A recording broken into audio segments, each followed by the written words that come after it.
Assalamualaikum warahmatullahi wabarakatuh.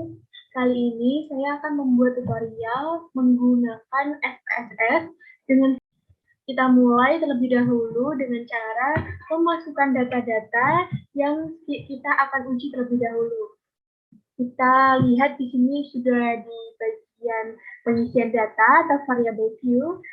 Kita isi nama, tipe, wide, decimal, label, dan lain-lainnya terlebih dahulu. Karena saya mempunyai data nama, maka saya akan memasukkan data nama. Sebentar lagi.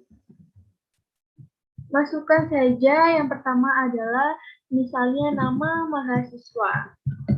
Satu hal yang perlu Anda ketahui jika ingin mengisi di kolom name, Anda tidak dapat menggunakan spasi. Maka dari itu, jika ingin terlihat rapi, Anda bisa menggantinya dengan underscore seperti yang saya lakukan. Kemudian langsung saja kepada tipenya. Tipenya untuk yang nama, karena kita isinya dengan abjad, kita menggantinya dengan string. Jangan lupa. Karena jika diisi dengan nominal atau yang lain, tidak akan bisa diisi. Kemudian kita langsung saja, karena saya juga mempunyai data tentang jam tidur kuliah, maka saya akan memasukkan data tidur kuliah. Kemudian juga saya akan memasukkan hasil jual, karena saya mempunyai data hasil penjualan buah. Kemudian juga buah, karena untuk buah ada beberapa macam buah, saya akan memasukkan value. Cara memasukkan value-nya adalah ini sepertinya saja pilihan buah atau beberapa buah yang kita punya data-data tersebut. Misalnya saja value 1 saya gunakan untuk buah semangka. Kemudian kita langsung klik F, dan juga yang kedua tulis saja value-nya 2, labelnya adalah buah pisang. Nah, kita klik OK, kemudian kita lanjut pada data IPK, dan lanjut pada data motivasi belajar. Ini. Sekarang kita tinggal mengisi labelnya saja, nama mahasiswa, kemudian tidur kuliah, kemudian hasil jual, kemudian juga buah, IPK, dan motivasi belajar. Sudah? Lalu, di manakah kita mengisi data-data dari yang sudah kita buat ini? Mengisinya ada di bagian data view. Kita klik di bagian kiri dari variabel view ini, kita klik data view. Di sini sudah muncul nama mahasiswa, jam tidur kuliah, hasil jual, buah, IPK, dan motivasi belajar. Pertama-tama kita isi nama mahasiswa. Di sini saya seperti data saya mempunyai data, isi saja namanya Melati.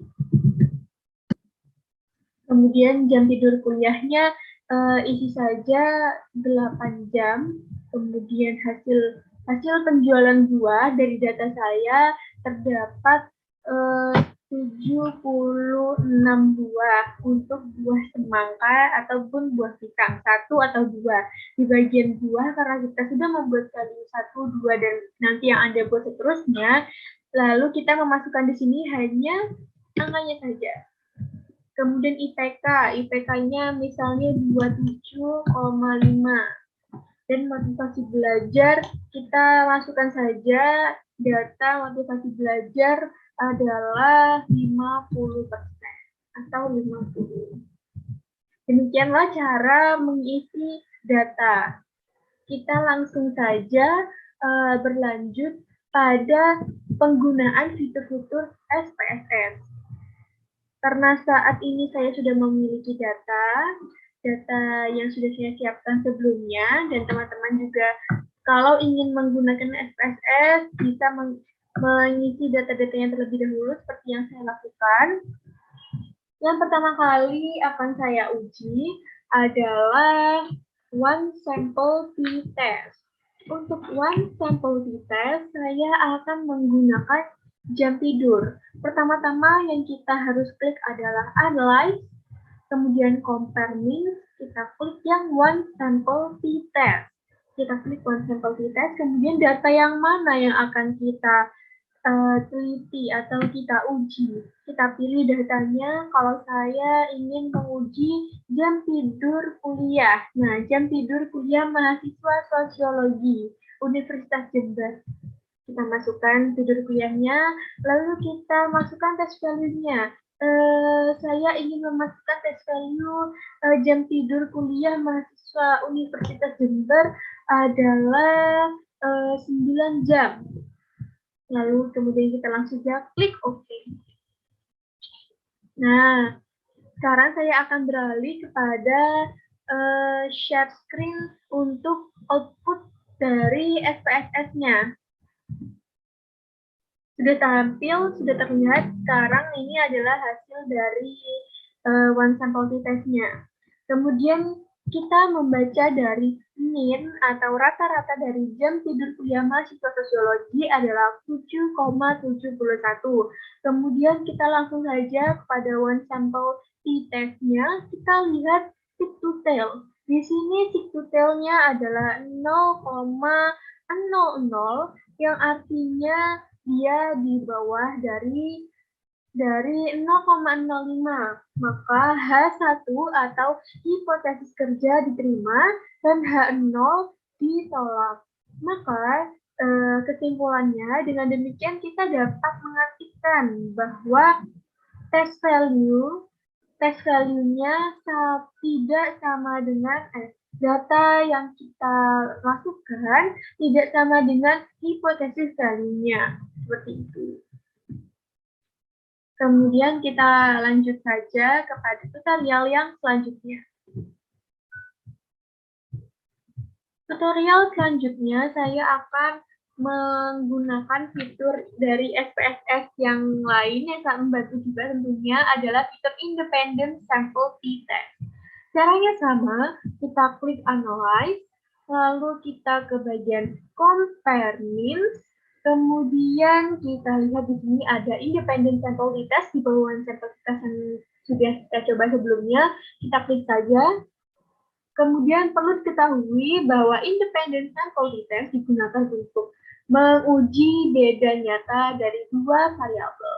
Maka saat ini kita akan memasukkan dua variabel terlebih dahulu.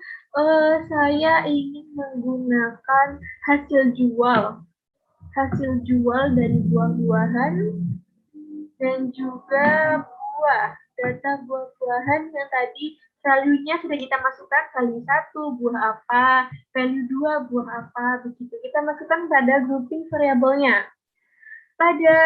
Setelah kita memasukkannya, kemudian jangan lupa untuk membuka define group dan memasukkan spesifik dari value-nya. Yang pertama adalah value 1 dan juga yang kedua adalah value 2. Kemudian continue, kita klik OK.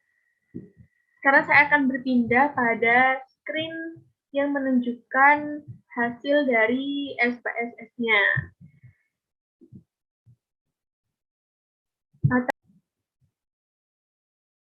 Teman-teman, sudah kita bisa lihat di sini, ini adalah output dari Independent Sample Test. Maka pertama-tama kita baca dahulu, mean dari buah durian adalah 34,71. Kemudian mean dari buah nanas adalah 38,0. Langsung saja menuju tabel Independent Sample Test-nya, kita membaca seek-nya. Seek-nya adalah 0,72. Maka 0,72 adalah di atas dari 0,05.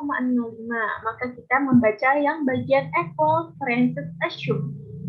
Kita langsung saja melihat seek to tell-nya. Seek to tell-nya adalah 0,298. Artinya adalah di atas dari 0,05.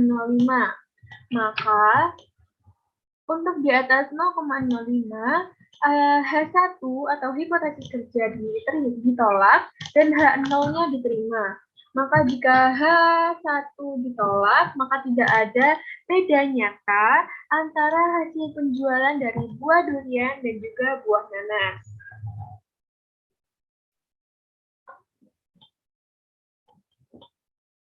Kemudian kita langsung saja menuju tutorial yang ketiga. Yang selanjutnya adalah kita akan menguji fitur lain dari SPSS, yaitu per sampel t-test.